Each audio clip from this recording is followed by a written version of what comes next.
Халык санын исәпкә алуга багышланган тапшырулар дәвам итә. Ни өчен татар җирлекләре кайбер чыганакларда башкорт авыллары дип билгеләнгән? Тарихны үзгәртү кемгә файдалы? Эфирда таяну ноктасы тапшыруы, студияда Алмаз Гафиятов. Исәнмесез. Хәерле кич мөхтәрәм кунаклар, иңеле кагыйдәләр турында да әйтеп китик. Тимәләр аша сез үз мөнәсәбәтегезне белдерә аласыз. Кызыл килешмә билгесе, яшел килешү һәм ак нейтралитет билгесе. Намир әфәнде, сорап китәсе килә, башта шул хакта менә ни өчен Минзәлә башкортлары дигән төшенчә кирип китте? Кайдан килгән бу? Һәм Минзәлә башкортлары бармы алар гомумән?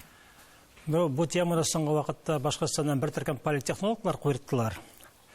Һәм Минзәлә башкортлары дип алар саныйлар. 19 йөз ахырында булган бер төркемне, анда Бөгелмә язында, Минзәлә язында, Сарапул һәм Алабуга язында яшәгән халык истәттелә күз алдында. Бу бер 166 мең, 70 меңгә якын халык. Менә шуларны Минзәлә башкортлары дип хәзер авыллар буенча күрсәтә башладылар картларда хәтта. Әмма бу шактый сәер бер нәрсә. Чөнки үз вакытында Башкортстанның күренекле этнографы Раил Гөмерш Кузеев язган иде. Минзәлә башкортлары дип йөртелгән төркем барысына күз алдында тотып, инде 19 йөзнең икенче яртысында ук татар милләте эчендә эреп беткән дип язган иде Кузеев. Димәк, монда хәзер яңа караш белдерәләр бу политтехнологлар. Мен уйлыйм, аларның үзләренең бурычлары бар, без аңа игътибар итәргә тиеш. Алар үзебезнең игътибарны Башкортстан ичендәге вакыйгалардан читкә тарттырырга тырышалар. Татарстанның көнчыгышына кирип, шунда безгә каршы эшләп, шушы мәсьәләне алга куйырга тырышалар. Ләкин менә бу 170 дигән сандагы чынлыкта тамырдан ялгыш. Ул 1897 елгы халык исәп алу нигезендә чыгарылган сан. Ләкин мен аерым карадым аны, санап, минем хезмәтләр бар ул темага. Монда бу халыкның 4тән бире типтәрләр чынлыкта. Алар башкорт теле дип язылганнар. Калганнарын башкорт дип саный алабыз, ләкин ни дәрәҗәдә?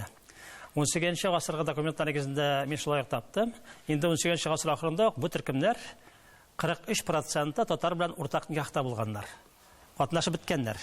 Шуңа күрә Уфадагы статистиклар инде 1867-70 елларда татар белән типтәрне айыра алмаганнар монда. Азапланганнар, айыру мөмкин булмаган. Шуңа күрә менә монда хәзер бу истирап чыгарган Минзәлә башкортлары дигән нәрсә, ул ясалма бер әйбер. Аларның сәяси вазгыятьтә кулланырга теләкләре бар булай берне. Һәм бу чыганакларда да, мәсәлән, кемнеңдер бабалары шул ук башкортлар дип язылу сәбәпле, алар хәзер тарихны менә шул якка борырга тырышалар дип аңларга буламы? Ничек уйлыйсың аны? Мәсәлән, кайбер рус кешеләренең бабалары татар булган. Алар үз-үзен татар итеп санамый бит. Татар телендә сөйләшми, татар мәдәниятен белми, татар әсәрләрен укымый. Гомумән татар булып китә алмый. Шулай кайчандыр бабалары яки 3нче буын бабалары башкорт була торган татарлар, алар ничек инде башкорт була ала дигән сорау туа. Әгәр дә без тарихны алабыз икән, шул ук инде менә чыганакларны алабыз икән, һәм бигрәк тә туганнарны, шәҗәрәләрне карыйбыз икән, Римзил әфәнд тагын бу сорауга әйләнеп кайтыйк. Нәрсәгә нигезләнеп кешеләр үзләрен шул ук инде мәсәлән башкорт яисә татар дип язырга тиеш? Шунда милливлекне кем билгели соң аны? Әлбәттә, ниндидер архивта йөргән галимдә билгеләми, аны беркем дә билгеләми. Милливлекне кеше үзенең кем икәнен үзе генә билгели, һәм бүген билгели. Мәсәлән, фәләненче гасырда мин кем булган дисәм, мин ДНКны тикшерттем. Балтык буе әллә Литва, әллә поляк, әллә Литва татары булып чыгам. Өлешчә һәм төрки халыкларныкы белән булам. Ләкин бу минем чыгышым. Пушкин эфиоп булган диләр, яки Кениядан да диләр. Бәлки булгандыр, канга кемне катнашмас. Һәркемнең канында бар. Шуңа күрә монда кем билгеләү дигәнне кешенең үзенә калдырырга кирәк.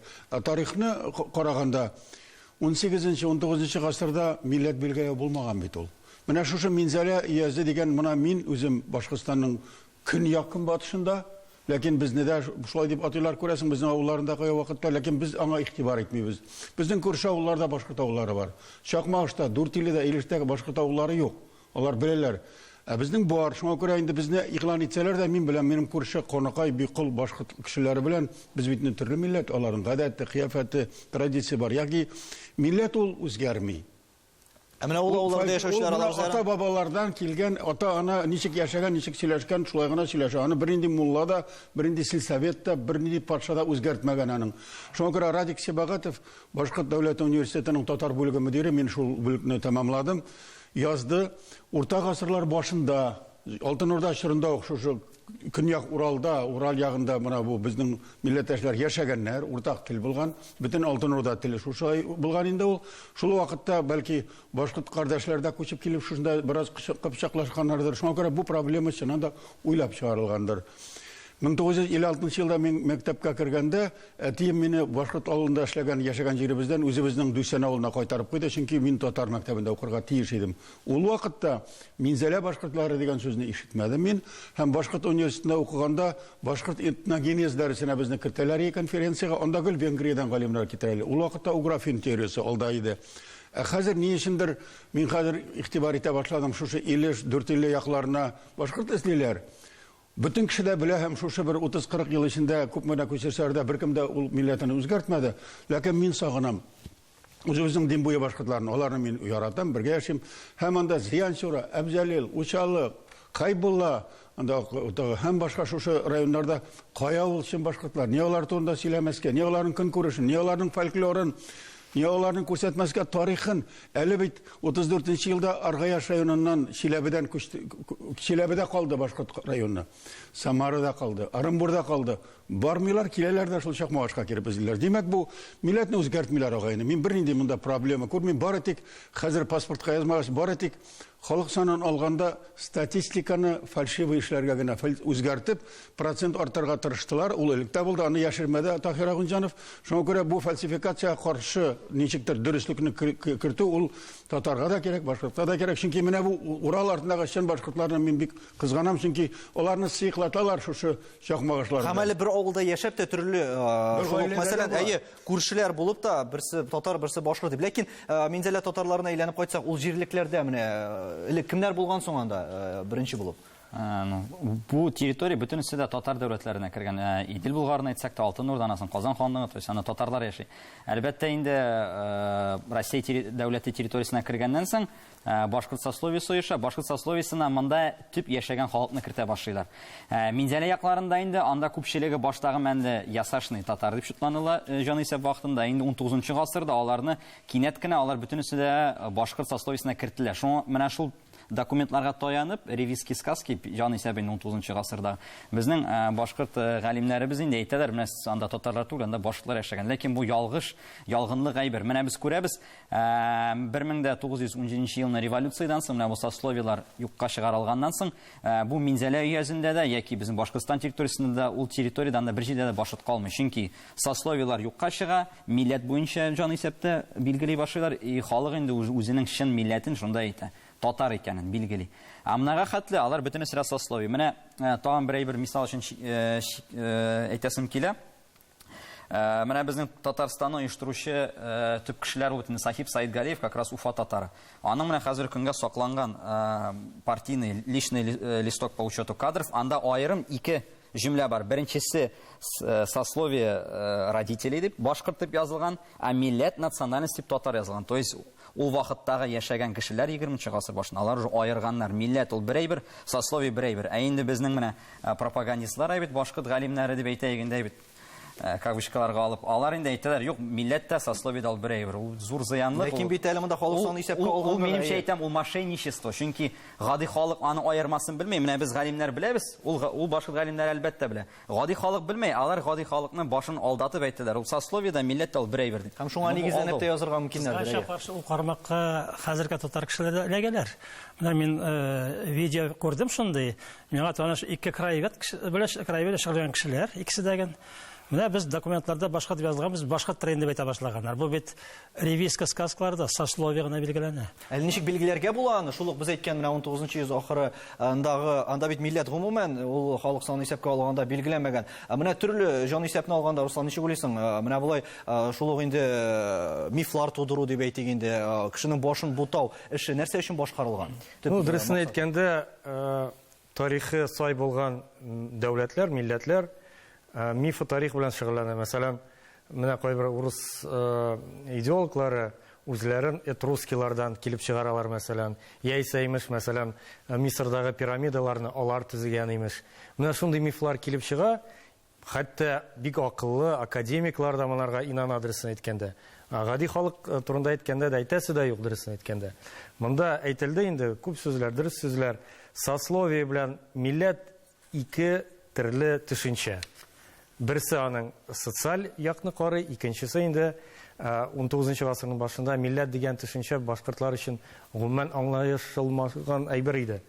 Чөнки ул әле 19 гасырның ахырында әле Европаның милләтләре оеша башлый, әле ул иң алдынгы төбәк иде. Безгә килгәндә инде инкыйлабтан соң менә аны Илнур дөрес әйтте, дөресен әйткәндә сословие бетерелгәч, шунда килеп чыкты ул. Кем татар, кем башкорт, аннарсын Минзәлә иязына килгәндә, мәсәлән, 170 мең булган ди башкорт. Кая киткән соң? Күченеп килгәнме, иргәнме, кая киткән? Әле тарихны да бу Димәк, булмаган алар. Димәк, алар сословие булып язылган. Аларның милли үз аңнарында да калмаган ул әйбер. Калмаган. Кайдыр менә ревизские ниләр, сказкаларда, кыссаларында калган ул, шуларга таянып. Ә милли үз аңында юк бит ул. Мишәрләрдә ул бар, без Мишәрадан килгән. Ә ул халыкта юк бит, менә Минзәләдән чыккан кешеләрдә ул калмаган. Ә милли үз аңның ул бик мөһим катламы. Ул сакланмаса, димәк, ул юк иде. Риваятләрдә дә юк ул, милли үз аңда да. Башкорт дәүләтчелегенең лидеры булган Зәки Валиди моны бик яхшы белгән. Башкортстан 19 елда узган гасырның хасил булган көньяктагы кичә Башкортстанда, аның баш каласы Темәс яки Стәретамак тирәсе. Шунда Уфа иязын куша башлаганда, Уфа губерниясын куша башлаганда һәм нәкъ шушы илешләрдә күренә башлагач, ул каршы чыккан, чөнки ул Башкортстанда 80% башкорт булган. Һәм ул белгән, бу зурайтылган территорияда башкортлар аз кала дип. Менә шул аз калу аркасында 50-60 елларда яңадан тотынганнар, ул лидерлар. Мин хәтта тарихында беләм. Таһир Ахмеджанов ул вакытта обком секретаре сөйләгән иде. Голос Америкада сөйләгәннәр, Башкортстанда башкорт республика ясалма дип әйткәннәр. ЦКдан шатлыклар безгә ди, аннан Нуриев, аннан соң Шакиров, ул Кызылтаңда да эшли. Шуннан соң без җидек галимнәрне, анда безнең архивта бар ревизский сказка. Давай халык үзе надан ул белми, ул әйбәтләп кенә язык дип әйтте дә, һәр переписта без аны яздык та аны татырган дип әйтте. Һәм ни өчен мондый үзгәрешләр булган, без моны рекламасын ачыкларбыз.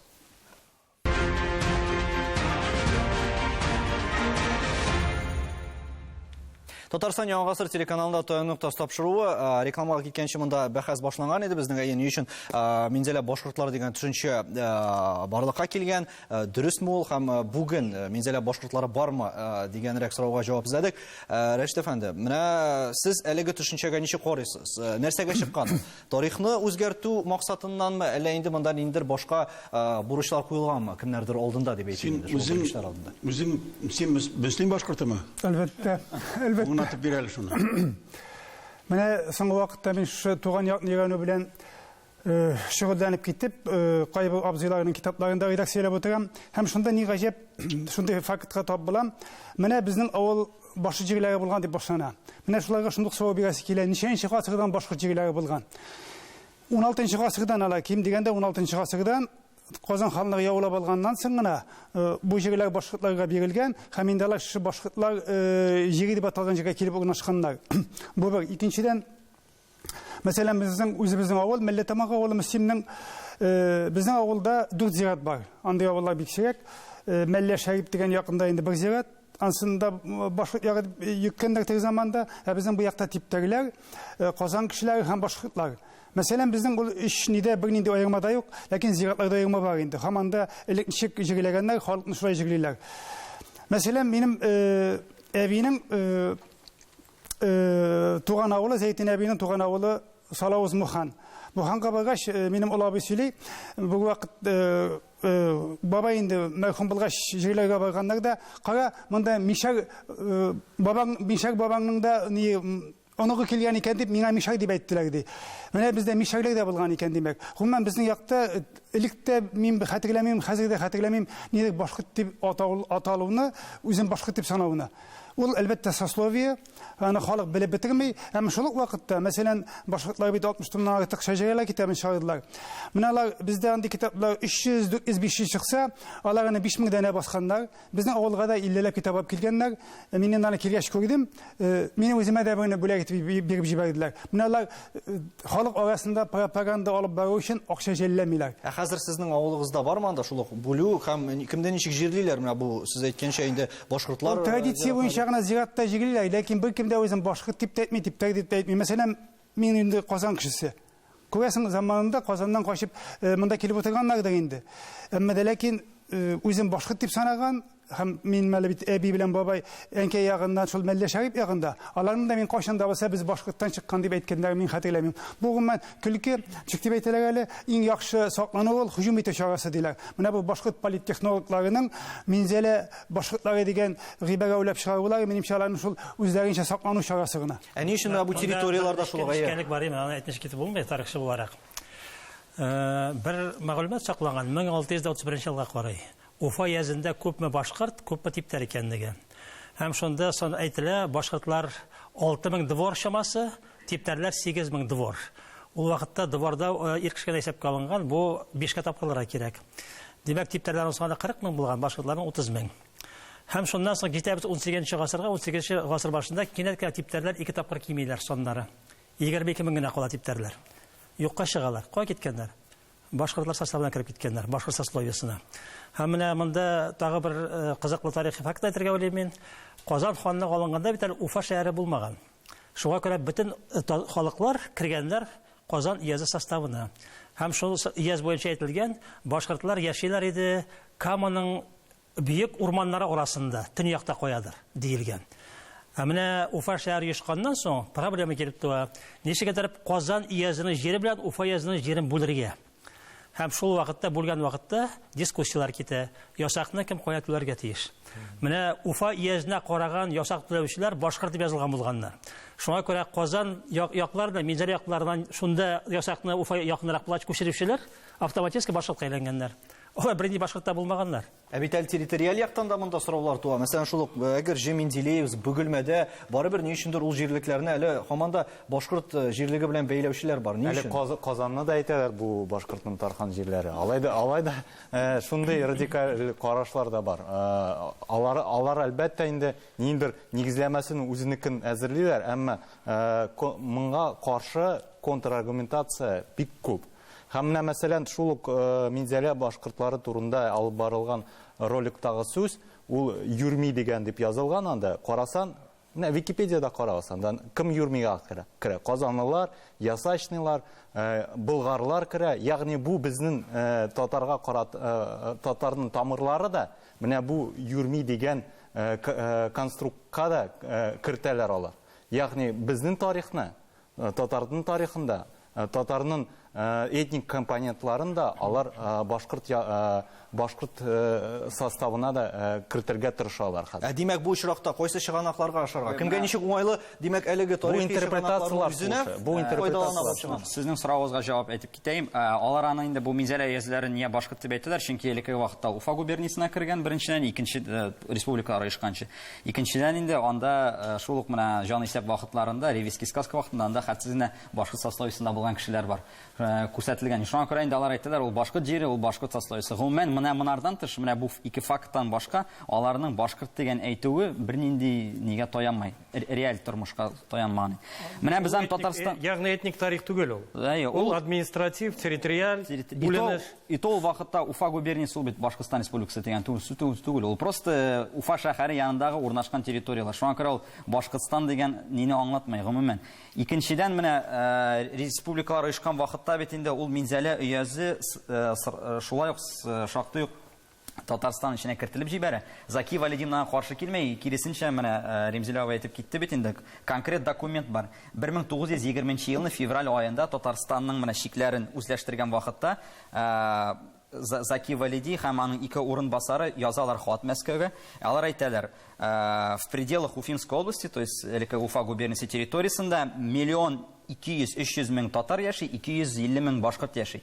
Шуңа күрә бу территорияны Татарстанга кушуга без каршы түгел. Татарстанга кушсыннар, хәтта бу территорияны Татар Башкорт Республикасы түгел, Татарстан гына дип атасыннар дип шундый бер үтенеч белән әйтәләр. То есть Заки Валидинның конкрет хаты бар. Ул алар каршы чыгалар. Алар әйтәләр, бу монда татарлар яши дип. Инде хәзерге идеологлар, башкорт идеологлары Заки Валидинны искә күтәрәләр, шул вакытта менә шул конкрет документны баш кагалар. Әйтәләр, без белмибез, күрмибез, бернинди интерпретация бирмәләр. Аларның идеологлары ничек дип фикер йөртә. Әгәр дә безнең саныбыз монда кими икән, димәк республикаларыбызны да бетерәләр, элитабызны да бетерәләр, мәдәният учагында бетерәләр, тегесен анда театрын фәләнен.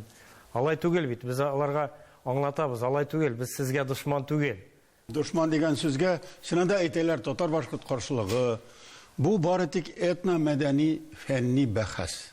Гади халык бу әйберләрне аңлап та бетерми, һәм элекке гасырларда да юнәп аңлату булмаган, әле кеше үзенең милләтен билгеләрлек гыйлемдә алмый. Яшьләргә дә этнология укытмыйлар бит инде. Бу нәрсә өчен эшләнә дип уйлыйм бу. Менә радикаль милләтчеләр үзләренең шулай милләтләрен күпертү, башкаларныкын киметү белән нәрсә шөгыльләнә? Шушындый бәхәс чыга. Бәлки катырак та чыгар. Шуның аркасында татар белән башкорт, татарстан белән башкорт бәхәсләшә башлый. Бу кемгә файдалы, сез беләсез. Ягъни ни өчендер үзәк даирәләр бу эшкә каршы чыкмый бит. Бу әйберне мин бернинди дошманлык юк, интеллигенция арасында да. Бу бары тик сәяси технологларга һәм мәкерле сәяси технологларга һәм үзәктәге республикаларның халыкларны талаштырып, үзәктәге идарәне яхшырту өчен эшләнә. Мин моңа бик ышанам һәм бу турыда дәлилләр дә китерә алам. Ләкин шул ук вакытта бит бездә мәсәлән чыгыш ясый торган кемдер анда инде халыкка танылган дип әйтик кешеләр үзләрен әгәр дә мәсәлән Татарстанда яши торып та башкорт дип әйтәләр икән, бу зур резонанс уята шул вакытта. Дип әйтмиләр. Алар әйтәләр, минем әбием башкорт дип әйткәнне ишеткән ул. Ә мин сорарга телим, менә синең әбиең дип әйттеңме, бабаңмы башкорт?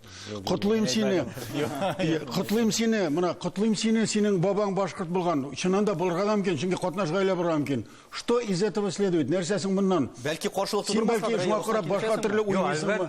Җырлыйсыңмы, сөйләшәсеңме, монда бит сүз нәрсә турында бара? Монда гади халык турында сүз алып барылмый. Монда идеологлар, монда фикер йөртүчеләр турында сүз алып барыла. Чыннан да бу башкортлар өчен сәяси проект, җан исәп, сәяси проект. Без аны этник яссылыкка Берилеше тә күпче. Без аны этник фәнни яссылыкка борабыз. Киресенчә, без аны борабыз. Сәясәттән без аны борабыз, мәсәлән. Алар аны сәясәтләштерәләр һәр вакыт. Без сәясәттән китәбез киресенчә. Алар аны киресенчә боралар. Шуңа күрә монда алар өчен ул комплекс бар, кеше булган милләтләрнең комплекслары бар. Алар һаман кемнедер гаипли. Комплекста юк. Мәсәлән, ныгайлар безне һәр вакыт гаипли. Ул әйберне чыгарга кирәк. Миңа калса, бәлки этнопсихологлар белән сөйләшергә кирәк. Алар белән сөйләшеп нинди халыкка йогынты ясый микән? Рәшит әфәнде, менә шулайсыз, сезнең туган ягыгызда дип әйтик, анда кешеләр әлеге бәхәсләрне тыңлап, шул ук мәсәлән төрле карашларны тыңлап, үзләренең фикерен ничектер үзгәртә ала микән? Һәм бу шул ук без инде күп тапшырулар дәвамында икән милли үзаңга ничектер тәэсир итәме? Миңа калса, кешегә шулай килеп сөйләй икән, син кайсы татармы, башкортмы яки башкамы дип, гади генә кеше үзенә үзе сорау бирергә тиеш. Мин кайсы халыкның вәкиле? Кеше үзен татар халкының вәкиле дип саный икән, исәпли икән, әлбәттә ул татар.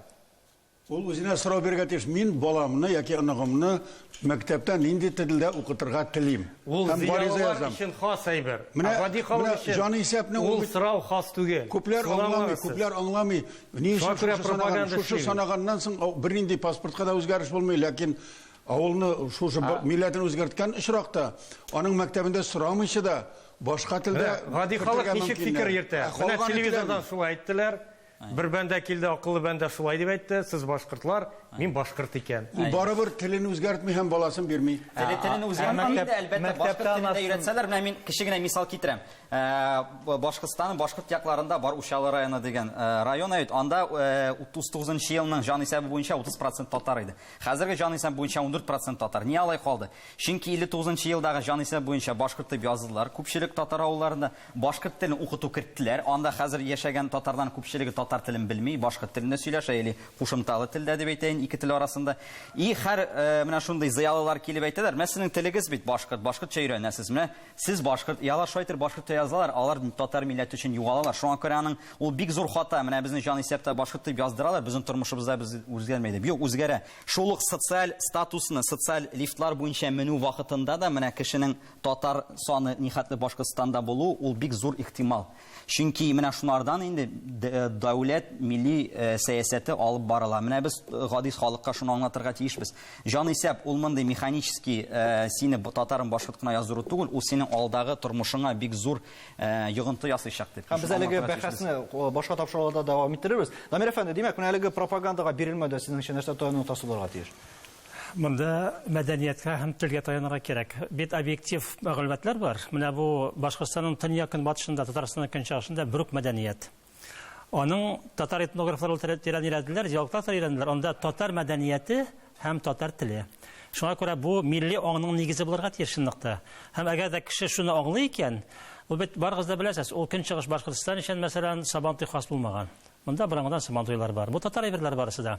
Шуннан чыгып эш итәргә тиеш кеше. Мин нинди мәдәни кысада яшим, мин шул мәдәни кысаның вәкиле. Дөрестән дә һәр кеше инде тарихны чыганаклардан төрлечә кабул итәргә һәм төрлечә аңларга мөмкин. Иң мөһиме һәр кеше үзенең милләтен дөрес ачыкласын дигән теләктә саубуллашабыз. Исәнлектә күрешергә язсын.